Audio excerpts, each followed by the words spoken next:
Je sais que la plupart de mes vidéos consistent à vous avertir de ce qui arrive. Et parfois cela peut sembler un peu déprimant.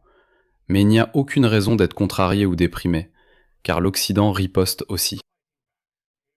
Une résistance rigoureuse et solide a commencé au Royaume-Uni. Donc ce flanc va s'occuper de lui-même, et un mouvement politique conservateur de droite est en train de se former en Australie. Donc l'Australie va aussi s'en sortir, ce qui veut dire que nous avons une vraie chance de nous en sortir. Et l'Amérique, je dirais sans doute le pays le plus important de la civilisation occidentale. C'est le muscle de l'Occident. Et les Américains ne se laissent pas faire non plus. Donc même s'ils voient leur pays basculer vers cela, regardez ça. Ce musulman est contrarié par le son des cloches d'église.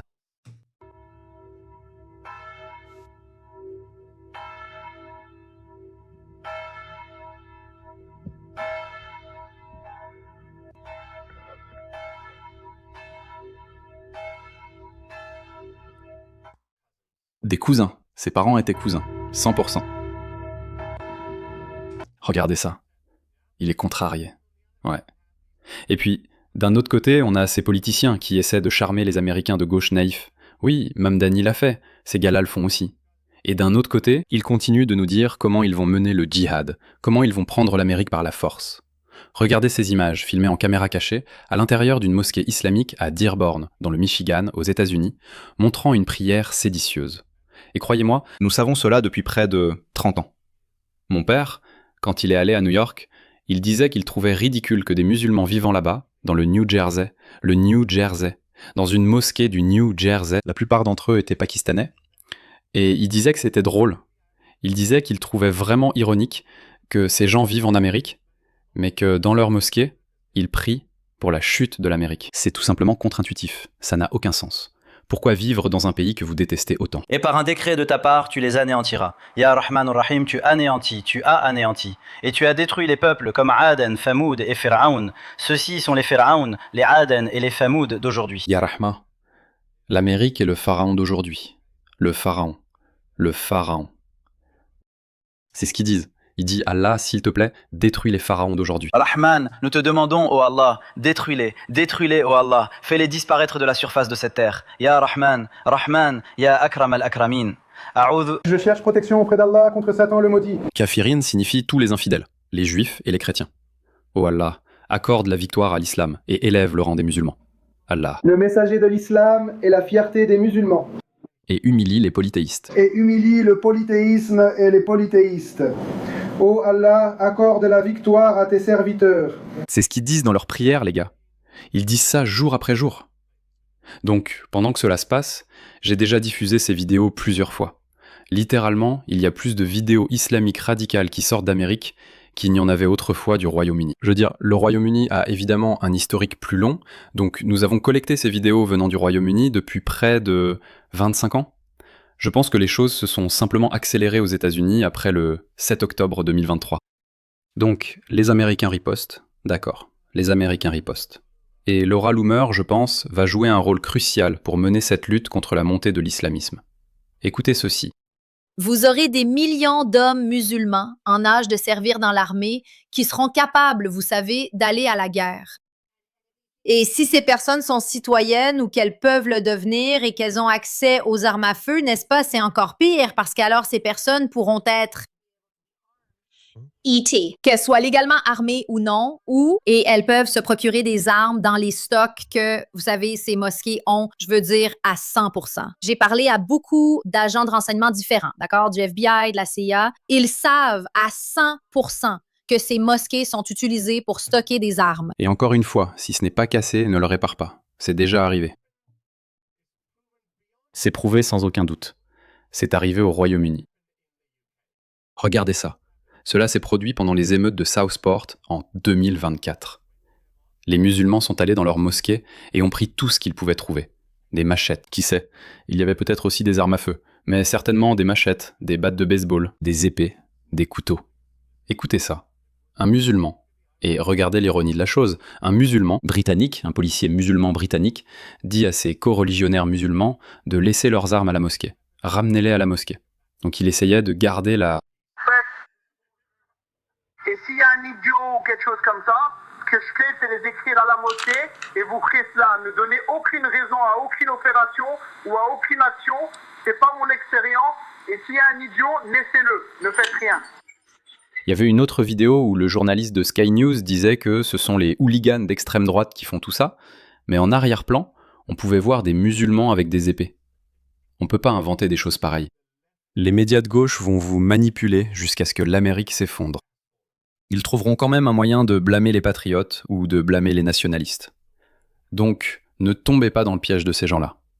Ce qu'elle dit a donc parfaitement du sens. Faire des réserves de grenades, de fusils, des AR-15, de pistolets, de couteaux, tout ce que vous voulez, même des explosifs. Je vous garantis que si vous entrez dans n'importe quelle mosquée en Amérique et que vous soulevez les dalles du sol ou que vous allez dans la pièce forte, dans le sous-sol ou dans le grenier, vous allez trouver un stock d'armes. Vous allez trouver des armes parce que c'est ce qu'ils font. Ils se préparent à la guerre. Oui, ça va se produire simultanément. C'est ce que le Coran leur ordonne et leur enseigne de faire. Je parle souvent de la façon dont les gens peuvent être blessés à cause de leurs croyances ou de leur idéologie.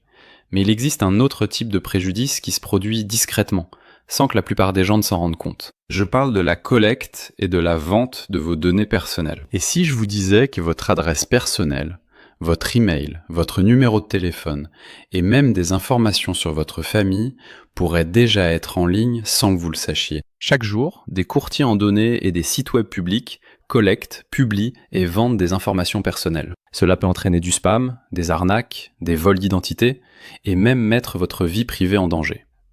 C'est pourquoi j'aime Incogni.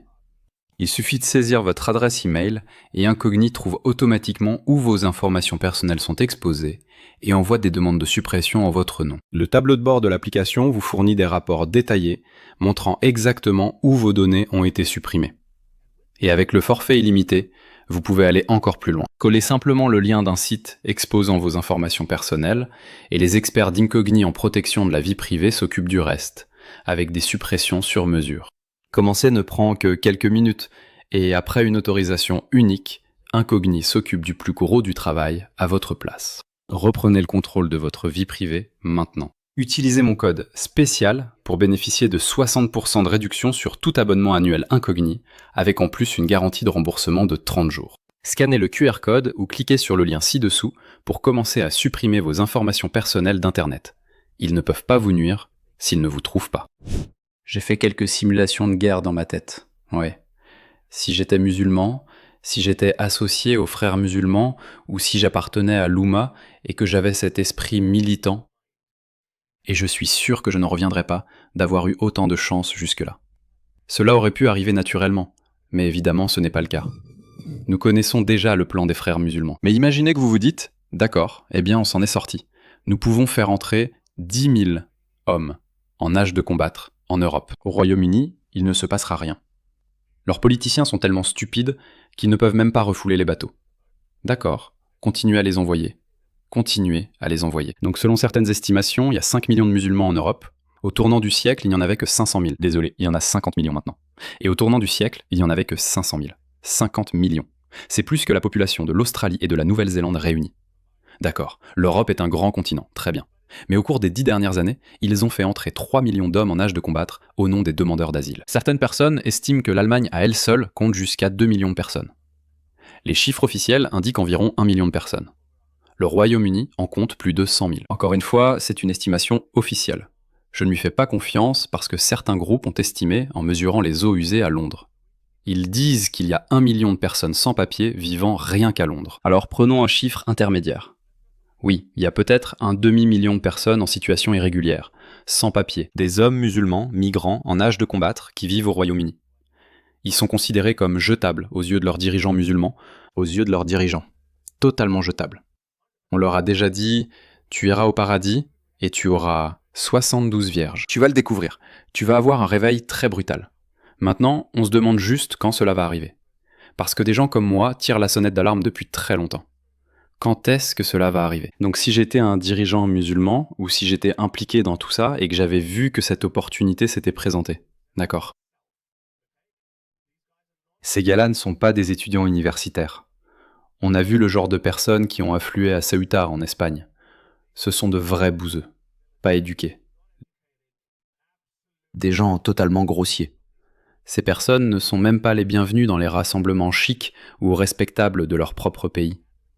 D'accord. C'est ce genre de personnes qui arrivent aussi en Europe et en Amérique. J'espère que IC fait du bon travail. Mais Dieu merci, Trump a au moins arrêté ça, sinon il l'aurait fait. Donc, si j'étais un musulman, ce que je ferais, je dirais, d'accord, je dois séparer l'Amérique de l'Europe, parce que l'Amérique est la seule force dans l'Occident. D'accord, enlevez l'Amérique. Ils diront, allez Poutine, prends le reste de l'Europe. L'Ukraine, il n'y a que l'Ukraine qui sait se battre, ce sont les seuls, mais eux aussi seront occupés. Alors comment séparer l'Amérique de l'Europe ?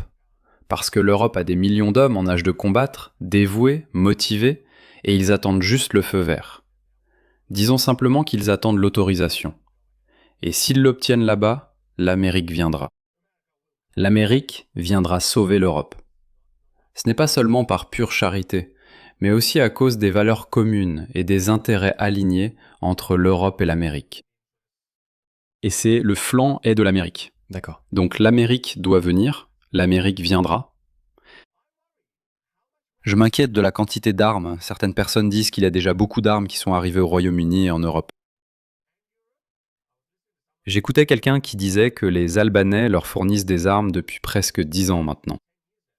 En réalité, nous ne savons pas combien de AK-47, combien de fusils semi-automatiques ils ont en Europe. Alors imagine que tu as 80 000 ou 100 000 insurgés au Royaume-Uni armés jusqu'aux dents. Ou même pas forcément armés jusqu'aux dents, mais disons simplement qu'ils ont des armes à feu. Ces gens t'ont déjà montré ce qu'ils peuvent faire, rien qu'avec une épée, rien qu'avec une machette, et quelque chose de vraiment horrible. Je ne suis pas alarmiste, je n'ai jamais été un adepte des théories du complot, mais je décris ce que je vois. Encore une fois, je ne fais que simuler des scénarios de guerre. Si je devais le faire, c'est comme ça que je le ferais. Et puis faire la même chose aussi en Amérique. Et c'est à cela que Laura Loomer fait allusion, qu'ils ont, je ne sais pas. Écoutez, je ne sais pas à quel point la situation est grave, mais si elle cite le FBI et la CIA, alors je suis sûr qu'il se passe quelque chose. Si c'est vrai, alors c'est parfaitement logique. Déclencher une guerre civile en Amérique et déclencher une guerre civile en Europe. Voilà. La seule emprise que tout cela, que le Sud global a, que la Chine a, que le monde musulman a, ce sont les conditions et l'ordre mondial imposés à eux par l'Occident, l'ONU.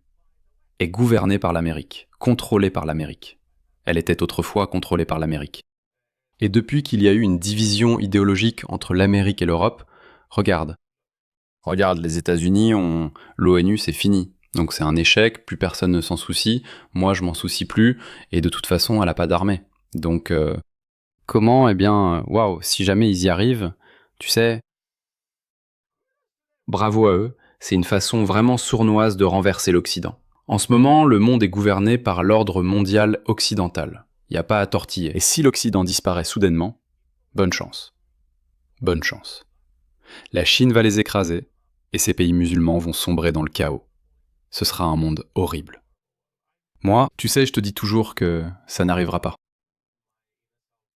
Au fond de moi, je refuse de croire que ces barbares médiévaux vont renverser la plus grande civilisation que l'humanité ait jamais créée. Tu sais, je le dis souvent, je le crois vraiment, je le crois réellement. Mais je ne crois plus que cela se fera pacifiquement. Je ne le crois plus. Je crois que si l'Occident doit survivre, et je pense qu'il le fera, ce ne sera pas sans un terrible bain de sang. Et les gens diront, mon Dieu, elle a l'air complètement folle. Ce qu'elle dit semble absolument insensé. Non, c'est ce qu'ils font. C'est exactement ce qu'ils font. Et si tu ne penses pas si tu crois que c'est organique, qu'ils présentent simplement ces candidats musulmans et qu'ils essaient d'acquérir du pouvoir politique dans les États clés partout dans notre pays, de tous les côtés, alors tu n'as pas compris. Ce n'est pas organique. T'as pas encore compris que c'est pas seulement une stratégie électorale et une stratégie de remplacement de population, mais que c'est aussi une stratégie de guerre. Tu ferais mieux de te réveiller. Tu ferais mieux de te réveiller parce qu'un jour, tu vas te réveiller et tu seras attaqué et ça va te frapper. Ça va te prendre complètement par surprise. Ou même s'ils n'avaient rien planifié de tout ça, mais quand tu vois le terrain parfaitement préparé pour toi, tu ne tenterais pas ta chance ? Ces érudits musulmans sont là jour après jour à te dire ce qu'ils veulent faire, Parce que c'est ainsi qu'ils agissent. Ils ne te le disent pas juste volontairement pour que tu te prépares à la guerre. Ils doivent aussi rallier leurs propres troupes. Ils doivent insuffler cette conviction parmi les musulmans en Amérique, les musulmans en Grande-Bretagne, que oui, on peut le faire, les gars. Regardez, le Royaume-Uni est à genoux. On peut le faire. Regarde-les. Ces gens sont occupés avec leurs histoires de transgenres. Ils ne savent même pas. Ils n'ont pas de système familial. Les taux de natalité ont chuté. C'est de là que vient cette confiance en soi.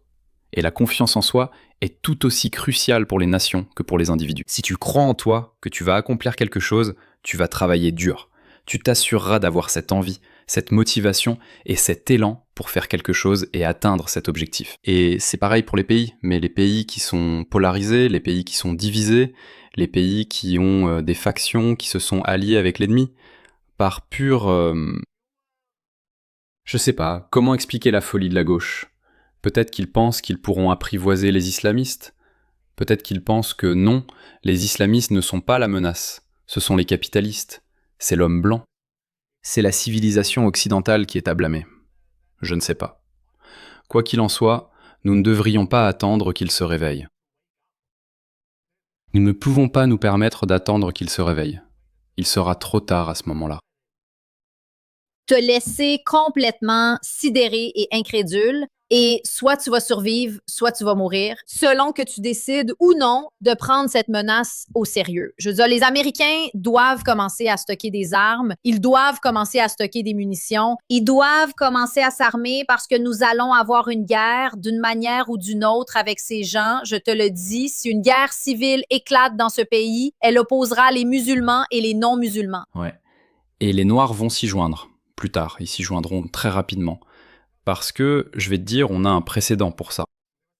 Il y avait des hindous qui se sont joints ou qui se sont alliés avec les musulmans du Pakistan. C'était en fait des personnes assez influentes. Il y avait une caste inférieure. On a un précédent pour ça.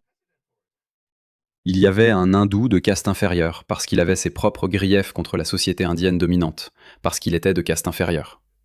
Je crois que son nom était Jogindranath Mandal. Donc il a en fait rejoint le Pakistan.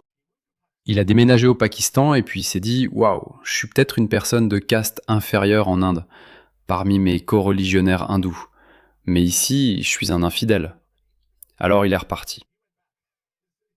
Il a soutenu donc les Noirs d'Amérique, peu importe leur doléance, se rangeront majoritairement du côté des États-Unis, pas avec les musulmans, mais quelques idiots prendront le parti des musulmans. Parce qu'ils diront « Oui, la traite transatlantique des esclaves, mais ne leur demandez rien sur la traite arabo-africaine des esclaves. » Mais ils finiront par le découvrir bientôt. Donc, l'avenir s'annonce intéressant, les gars.